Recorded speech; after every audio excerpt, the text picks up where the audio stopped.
Hello అండి. అందరూ బాగున్నారా? ఎలా ఉన్నారు? మేమైతే చాలా బాగున్నామండి. నేను మళ్ళీ ఈరోజు ఫామ్‌కి వచ్చేసాను. యాక్చువల్‌గా కన్‌స్ట్రక్షన్ జరుగుతుందని చెప్పాను కదా! మా ఫామ్ ఎలా ఉందో, ఎక్కడి వరకు అయిందో చూడ్డానికని వచ్చేసాను. అలాగే స్పెషల్ ఏంటంటే ఈరోజు నేను ఫిష్ కర్రీ చేశాను. అది మా వాళ్ళకందరికీ పెడదామని తీసుకొచ్చా ఫిష్ కర్రీ. అందుకని ఫామ్‌కొచ్చాను. ఇది మా ఇల్లు కన్‌స్ట్రక్షన్ జరుగుతుంది ఇక్కడ. రూమ్స్ ఏస్తున్నారు. నేను దర్వాజా పెట్టే రోజు వీడియో తీశాను గదా! ఆ రోజు చూసానంటే మళ్ళీ అప్పటినుంచి చూడలేదు నేనసలు. ఆ రోజు ఇంకా రేకులేయడం అవ్వలేదు ఆ రోజు. కానీ ఈ వరకు రూమ్స్ అన్నీ ఫాస్ట్‌గా అయిపోయాయి వర్క్స్. ఈ మధ్య అస్సలు తీరికలు ఉండట్లేదు. డైలీ ఒకసారి వచ్చి వీడియో తీద్దాం అనుకుంటున్నా ఫామ్‌ని. కానీ అస్సలు వీలుండట్లేదు. అందరికీ కుక్ చేయడం అదంతా ఇబ్బంది అవుతుంది. అందుకే కొంచెం టైం సరిపోవట్లేదు. అందుకే ఈరోజు కొత్త బ్యాచ్‌ని చూపిద్దాం అనుకున్నా ఈ వీడియోలో. కోళ్ళని కొత్త బ్యాచ్ వచ్చింది. కోళ్ళు, చిన్న కోడి పిల్లలు. అందుకే వచ్చేసాను. ఇది రాఖీ కొత్త కుక్క. మా కుక్కలు చిన్న పిల్లలు కాబట్టి ఈ కుక్కని తీసుకొచ్చారు వాటిని చూసుకోవడానికి. ఇవే కొత్త బ్యాచ్ కోడి పిల్లలు, చిన్న పిల్లలు అన్నిటికన్నా. ఇది ఒక బ్యాచ్. ఇటు పక్కన ఉంది కదా, అది ఇంకొకటి. 2 ఇవన్నీ అంతకుముందు ఉన్నవే. మిగతా కోళ్ళన్నీ ఇవి మాత్రం కొత్తగా తీసుకొచ్చారు.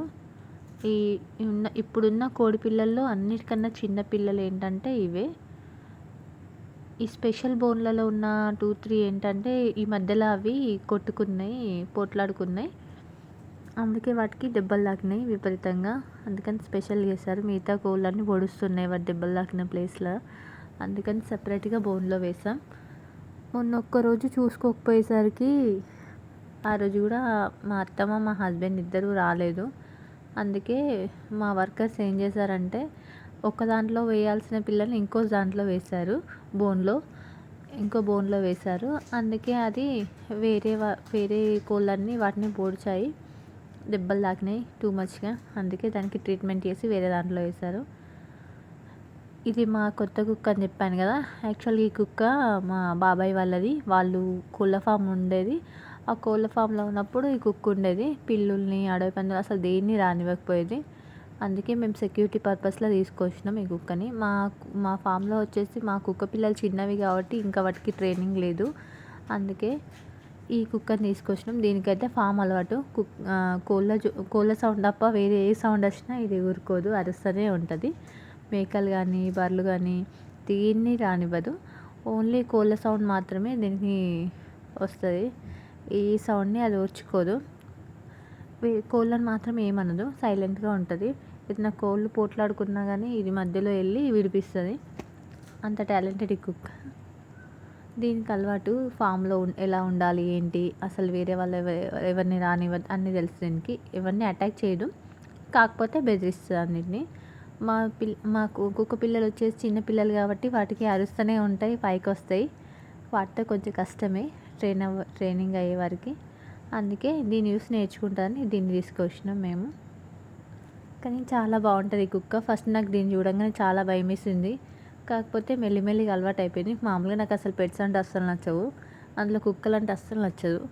కాకపోతే పర్లేదు ఈ కుక్క ఇప్పుడు కొంచెం అలవాటు అయిపోయింది. ఇవి ఆల్రెడీ నేను చూపించాను కదా అంతకుముందు వీడియోలో. ఇవి పెద్ద కోడిపుంజులు చూడండి. ఇవైతే సెపరేట్గా ఎప్పటికీ బోన్లోనే ఉంచుతారు.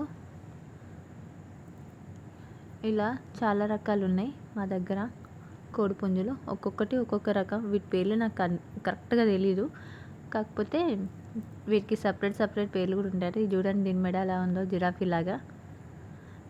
దీన్ని ఏమంటారో కూడా తెలీదు. కాకపోతే చూడడానికి అయితే చాలా బాగుంది. పెద్దగా మెడ అయితే చాలా పొడవుగా ఉంది. డిఫరెంట్ టైప్స్ ఉన్నాయి. చూడడానికి అన్నీ ఒకేలా కనిపిస్తున్నాయి కానీ కొంచెం వేరేగా కనిపిస్తున్నాయి. వీటికి స్పెషల్ ఫుడ్ ఉంటుంది.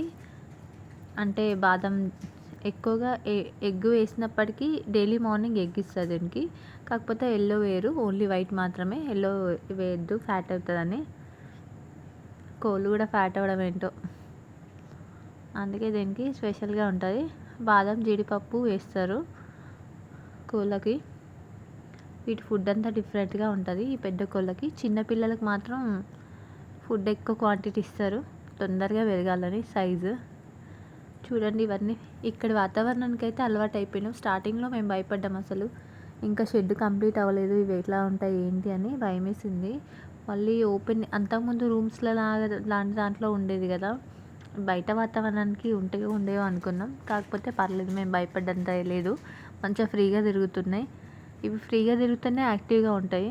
యాక్చువల్గా అట్లా కంజెస్టెడ్ రూమ్స్లో ఉంచే కన్నా ఫ్రీగా వదిలేయాలి అసలు. అయితే ఇక్కడికి వచ్చినప్పటి నుండి ఇవి కూడా కొంచెం యాక్టివ్ అయిపోయినాయి, బయట తిరుగుతున్నాయి. మళ్ళీ టైంకి వచ్చేసి తొందరగా వచ్చేస్తున్నాయి పిలవగానే. చూడండి పిల్లలు అక్కడికి ఇక్కడికి చాలా డిఫరెన్స్ ఉంది, యాక్టివ్గా తిరుగుతున్నాయి. అక్కడ కొంచెం స్మెల్ కూడా ఇబ్బంది అనిపించేది ఒకే దగ్గర ఉండడం వల్ల. ఇక్కడ ఫ్రీ స్పేస్ అవ్వడం వల్ల వాటికి కూడా ఏ బాధ లేదు, ఒక్కొక్కటి ఒక్కొక్క వైపు వెళ్ళి ఉంటున్నాయి. ఇప్పుడు పోట్లాడుకోవడం కూడా తగ్గిపోయింది కోడి పిల్లలు, వాటికి ఎక్కువ స్పేస్ ఉండేసరికి ఇబ్బంది లేదు. కొన్ని పెద్దగా అయిపోయినాయి. ఇవి ఫస్ట్లో నేను చూపించినప్పుడు కొంచెం చిన్నగా ఉండే పిల్లలు, అప్పటికిప్పటికే 15 డేస్లోనే చాలా గ్రోతింగ్ వచ్చేసింది ఈ కోడి పిల్లలకి.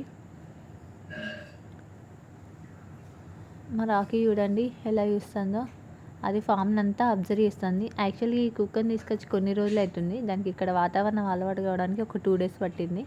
అప్పటి వరకు కొంచెం వదిలేయడం కష్టమే. ఇంకా ఫెన్సింగ్ అయిపోయాక దీన్ని ఫ్రీగా వదిలేయాలి కుక్కని, అప్పుడైతేనే మనకి ఎలాంటి భయం ఉండదు. డైలీ నైట్ పిల్లి వస్తుందని కుక్కని తీసుకురావాల్సి వచ్చింది. మొన్న రీసెంట్గా టూ టైమ్స్ చూసారంట మా వాళ్ళు పిల్లిని. ఇంకా దాన్ని వదిలేస్తే కనుక చిన్నపిల్లలు తినేస్తుంది అని అది తీసుకురావాల్సి వచ్చింది. మా కుక్కలు రావడానికి అయితే కొంచెం టైం పట్టిద్ది, ఇంటి దగ్గరే ఉన్నాయి ప్రజెంట్ అయితే. ఓకే అండి, ఈ ఛానల్ నచ్చితే కనుక సబ్స్క్రైబ్ చేయండి.